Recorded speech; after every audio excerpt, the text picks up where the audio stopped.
Afternoon. We're in the autumn season, so it's only appropriate that we're doing an autumn foliage scene. This is a great willow tree in the Boston Public Gardens.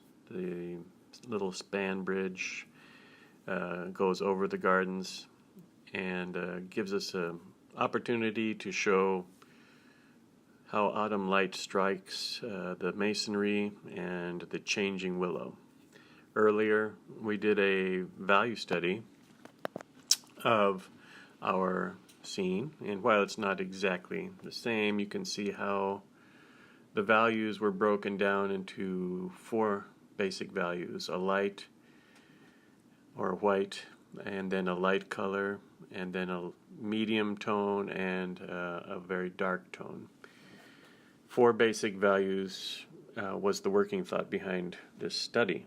The study proceeded, and now I'm moving on to a color version. In the color version, I'm working basically the same sequence. I'm identifying the shapes of the columns that make up the bridge, which are the focal point in this painting, using a light wash of yellow ochre, followed by a little bit of some small placements of the lighting, which I'm using cobalt green, or turquoise green, I'm sorry. And these values are the light values. They're going to be the focal of this point, so a lot of darks around them, and I'm placing them first just so I see them and can cut around them as I'm shaping the darks. And I like to paint these shapes as a positive. In other words, rather than draw them, I prefer to paint them and see them in front of me as I'm trying to match the darks. Another way to work would be using masking or some other compound to mask these areas before you start to paint, but I prefer to see the lights so that I can measure the darks. What you see me doing now is creating this large mass of the background willows with a light tone. I would call this the light tone, and I'm using a lot of warm colors, as you can see, but I'm mixing on the paper yellow ochre, cad yellow light, a little bit of cad orange, some of that turquoise green is floated into the willow, and I'm trying to work quickly and wet onto wet so that we get a lot of soft edges and subtle transformations in this first wash. I am striving for the overall shape of the trees, as you can see by the top brush strokes. And while this wash is wet, I carry it next to the public lighting and again try to preserve those basic shapes of the lights on top of poles, which are then on top of these bright stone columns. So my work slows down a bit as I get next to the columns, because I want to keep them and I don't want to paint over them, so I slow down and work with a smaller brush. But in general, the idea is to keep this value consistent even though I'm changing the color. You can see I've added some red and brown on the right hand side. Oops, look at that green. I better adjust that. I picked up a lot of green on the brush. No matter, it's all wet, so we can easily blend it into the rest. But I do try to keep the same value even though I'm working with different colors. So you see a change from a orangish yellow to a greenish yellow to a reddish yellow all across this big wash, with the tone being a kind of consistent light tone, bright tone. And it's going to dry even brighter because I've been using a bit of water to mix these colors. This same idea I'm going to carry into the water.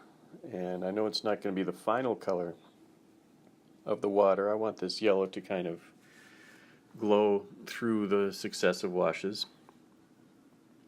And it's coming basically from the trees above, so I'm including some of the yellow, some of the red, some of the green as well,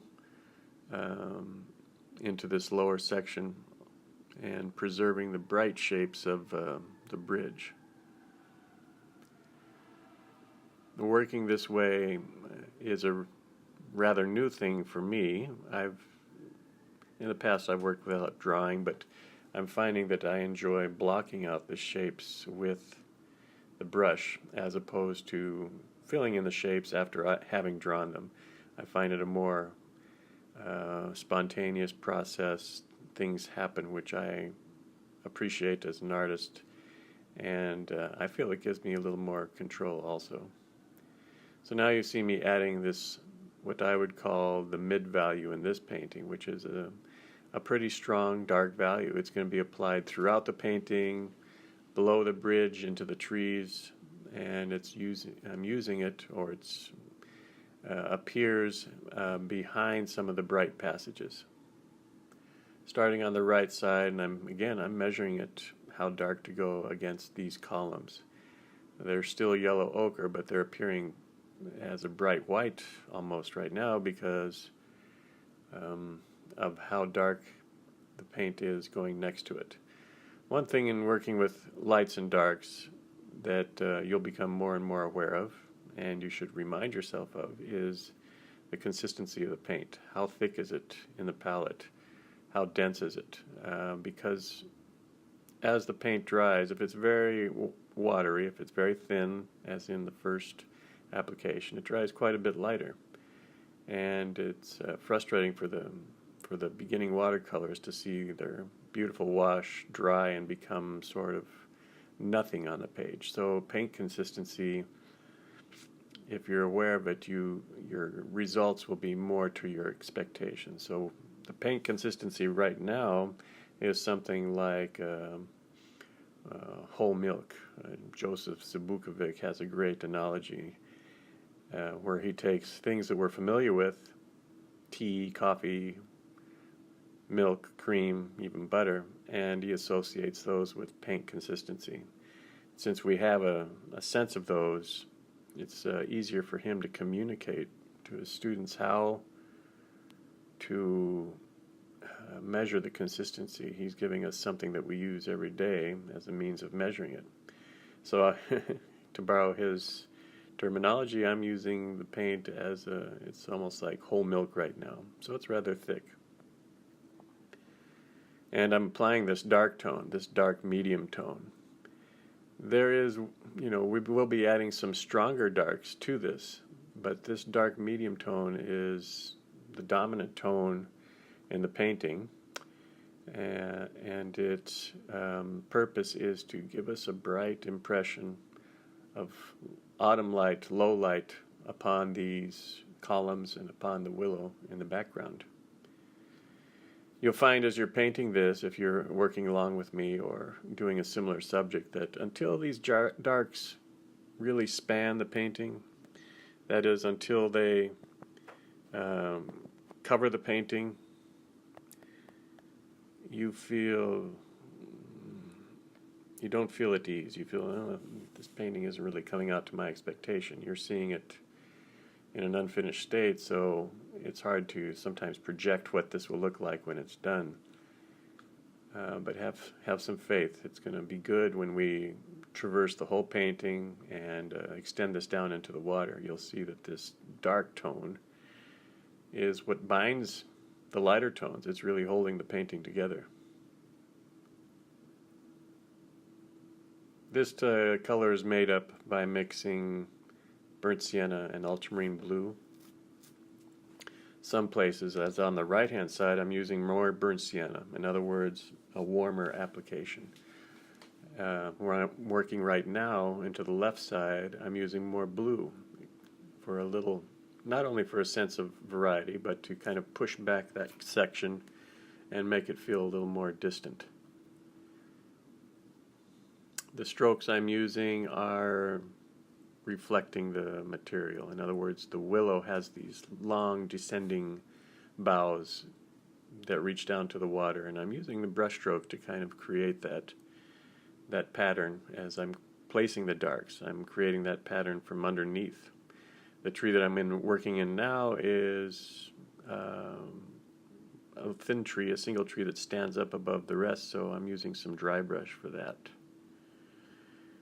We're carrying this same color mixture, then maybe a little bit more ultramarine blue now into the land that we see through the bridge. There's a small sliver of land that comes down, and there's some angled shadows across that land. You can see those horizontal marks that I've left.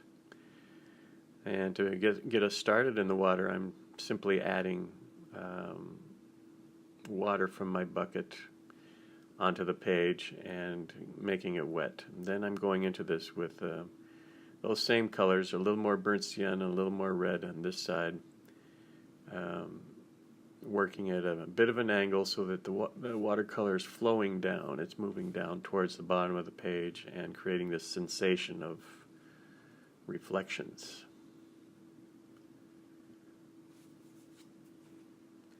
Again, working with this tone to isolate and promote the brightness of this bridge, the brightness of the low light that's striking the bridge. It appears almost as the white of the paper now because we've gotten so rich around it. And that's going to continue to be our focal point. It's been strong from the beginning, and as we add deeper darks, as I'm doing now, this pink consistency that I've added to the side of the columns is almost like butter. It's very thick, it's not going to move, and it's going to dry very close to the value that you see now.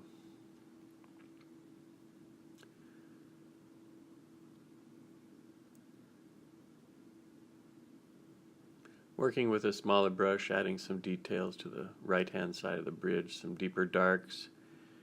You can see that I'm working in that section dry into wet, which means the surface is wet, but there's very little moisture in my brush, and I'm adding some darks into that so that they remain rather stationary and deep throughout the drying process. The burnt sienna that was in that wash is starting to come through. The red that was underneath that wash is starting to come through. This is the magic of watercolor when you see the transparency allowing for some of the underpainting to come through. Of course, we try to promote that by flavoring our dark wash with either a little bit of warmer color or a little bit of a cooler color to accent the underpainting. Oh, well, I've moved into a pretty strong mixture of ultramarine blue here. Seems a bit out of place right now. How are we going to resolve this? Oh, I'm covering everything back. Yeah, I knew what I was doing. This is building up the shadow on the left-hand side. It was a part of the plan from the beginning, even though I left the bridge on the left side very light for a long period of time. I knew that at some point I was going to add some of that cool gray, in this case quite a bit of that ultramarine blue to the bridge to make it feel as though we're in shadow. Well, you can get an idea now of the finished quality of the painting. We've now covered the painting with that medium dark, that big mid-tone, as it were, and you can see how the light is just glowing on those two columns. We're making adjustments now to reinforce that idea. A lot of the light parts of the painting we're applying some tone to now. The blue on the area to the left, some warm tones through the middle of the bridge. We're adjusting some of the darks now behind our lighting and adding a bit of shadow to the lighting to make it pop out a little more.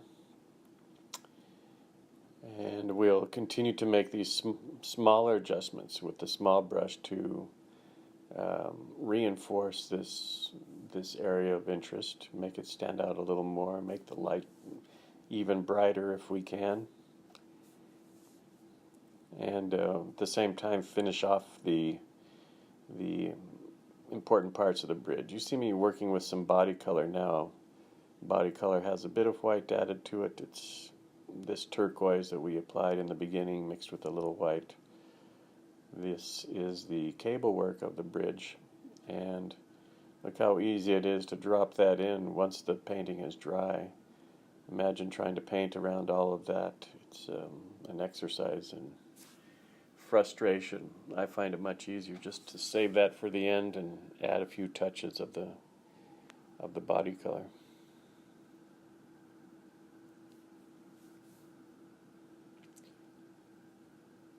The yellow that we painted initially into the water, can you see how it's glowing under that dark?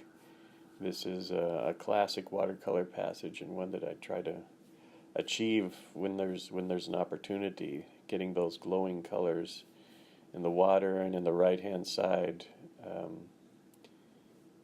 takes advantage of watercolor's nature, and I do that whenever possible. I like the wet on wet appearance. I like the accidentals that happen. I like all of that. This is the finished piece, basically thinking about 4 values: a bright, a light, a big medium tone, and some accents with darks. And this is the finished painting.